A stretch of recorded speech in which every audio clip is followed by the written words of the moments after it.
Put some flavor in your food with the fruits and the veggies that you use, then you won't need to add some of those other things that tend to be bad for our health. So if you're chopping these, it's very much like our pepper strips. Again, we're going to kind of roll, and we want to try to get these guys to be nice and skinny and small. So you can see the size of the onion that I cut. And then you can always go back over them and chop them a little bit more. Cut them in half, get them as much as you can. Again, if you're going to use a food processor, then you might just cut some chunks, and this is about the end that I throw away. And so I have these kind of pieces that I can put into my food processor. So another tool that you might actually have in your house is this handy dandy chopper. And so if you own one of these, it makes your chopping of pretty much anything, maybe not the bacon, but your veggies. You just kind of put a batch of your vegetables underneath, and you hit the handle, and you can just kind of chop it into small pieces really quickly. And so you can see it made the green onion just kind of these small, tiny bits, which is really helpful, especially if you don't have a food processor. So this tool comes in really handy if your parents have one. All right, and last, the thing that I'm going to put in is super greens. And so I bought super greens, which is baby chard, baby kale, and baby spinach. And I do like the blend. I actually use this guy in my smoothie a lot of times as well, because I don't eat chard by itself. I don't usually eat kale by itself. I don't actually eat spinach by itself either. So I'm getting a lot of vegetables into my system that have nutrients that I wouldn't normally get if I were just eating. So if I can put them in my smoothie, or I can put them into my eggs, then I know that I'm getting vegetables that are good for me that I'm probably not getting otherwise. So you definitely want to rinse everything. So you can put this in a colander. I'm just using the plastic bin, and I rinse it, and then I strain it out.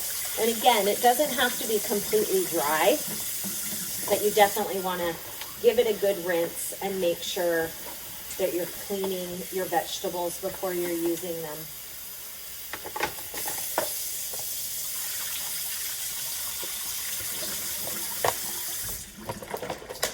And so your knife or your handy dandy chopper or your food processor is needed to cut this into smaller pieces. And so I'll use my little chopper guy here, throw some under here,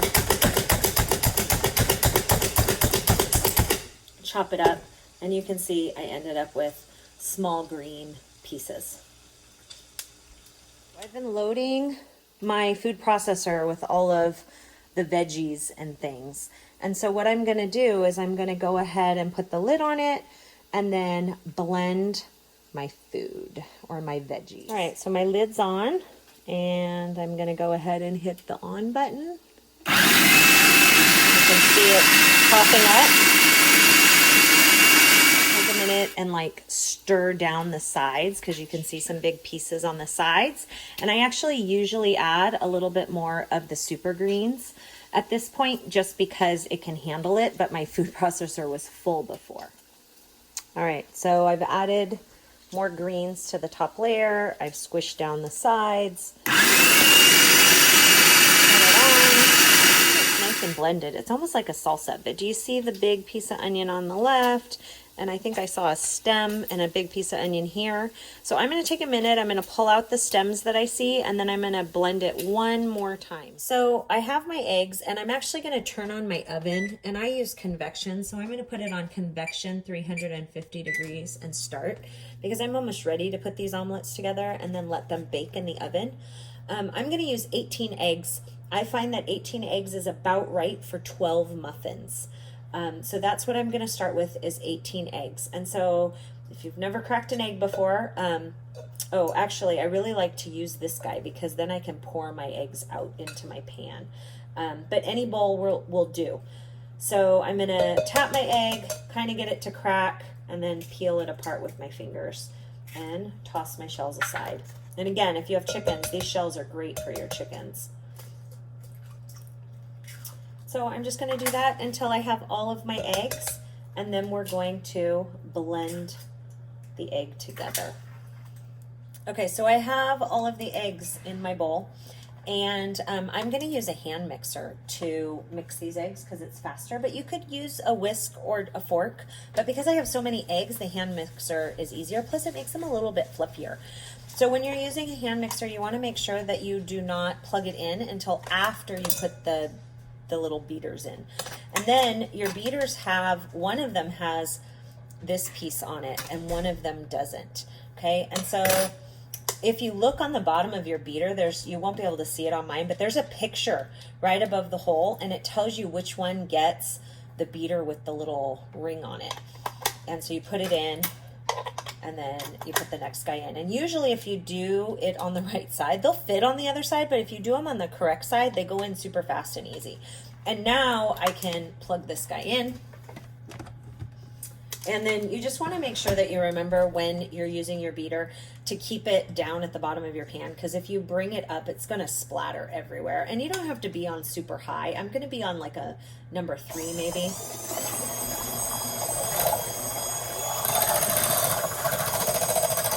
Okay, so we need to spray our egg pans, which are really just our cupcakes. And if you don't have like a cooking spray, you could use like shortening or lard and rub it into each pan. And then what I'm gonna do is I'm gonna pour my egg into each of these pans, and I'm gonna fill it a little more than halfway. That way then it gives it room for me to put the meat and the vegetables in. And so I'm just filling each one, maybe half, maybe a little more than half. Okay, so I'm going to take some meat. This is the sausage, and I'm just going to take like a little spoonful and put it in to each of the egg cups. And if I feel like I didn't get quite enough, I just add a little more. There's no right or wrong amount. We tend to be meat eaters in my house, and I like my kids to have a little more protein, so I like to put a good amount in here. And the great thing about this sausage, or pretty much any sausage that you use, is that it works well with these omelets, but if you have leftover, I usually turn it into spaghetti sauce, and it makes a really yummy spaghetti sauce. So you can see, well, maybe not, I'll show them to you, that some of my eggs I filled up a little bit more than I probably should have with egg, but that's okay. And they'll just make nice puffy eggs. And if they run over, it's not a big deal. So after I get a little meat into each one, then I'm gonna take a spoonful of the veggies and the seasonings, and I'm gonna kind of put it in each one. And I'll go back and I will stir them up so that it's not just a glob at the end of all of this. The one thing that I haven't added yet or even brought out is the cheese. We do like cheese in our family. One of my daughters is definitely lactose intolerant, so I leave cheese out of some of them. But again, cheese is a good source of protein, so it's not terrible to have it in there. If you can just take a lactate pill, that's great. If you need to leave cheese out, that's fine too. The greatest thing about these omelette muffins is that you can make them however you decide that you and your family like. And so I just kind of mix them around a little bit so the glob of seasonings get stirred around. Definitely while they're baking in the oven, they are going to settle. And so you might find that the seasonings kind of settle to the top and the meat ends up falling to the bottom. But in each bite of the muffin, you tend to get everything. So I do my best to stir, and then it is what it is, how they bake. So I did stir each of my mixtures, and now I'm just gonna add a little cheese. And you can decide, you can let the cheese sit on top, or you can give it a little stir again. You can add as much as you want, as little as you want. My muffins always end up a little bit fuller. I always say, I'm gonna do less egg. But the reality is I really want to get egg into my diet. So each one of these is about an egg and a half, maybe a little less because I had some egg left over, but about. And so that's pretty good. I usually eat 2 of these for breakfast. or I'll eat one for breakfast and one for snack, which gives me about 3 eggs of protein, which is really pretty good. All right, so I will show you what these look like. So these are my ready to go into the oven muffins. And so you can see they turned a little bit green because of the seasonings and the vegetables that we put into them, but they actually puff up and make a yellow egg. So I'm gonna stick them in the oven. Remember, I warmed it up before. So they're in the oven and they're ready to go. And I'm gonna go ahead and set my timer for 15 minutes.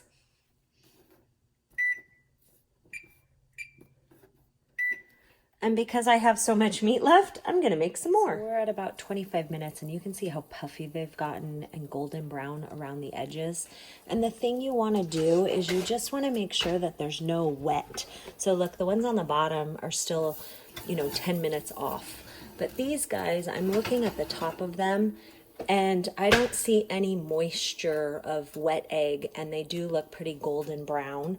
And so I think that they're ready to come out. So I've just brought them out and you can see that they've already started to condense. They're not quite as big and puffy as they were, which is totally fine. I did bring out just like a cookie rack so that I can take them out. And the thing about these guys is you can leave them in to cool, but if you take them out sooner rather than later, your pan is super clean and you don't have any real scrubbing to do. And so I like to just lift them out right away and then have my pan be super easy to clean. And so they are getting a little bit smaller. They're condensing a little bit. It's like a scrambled egg, right? So I'm just gonna let them sit up here and cool.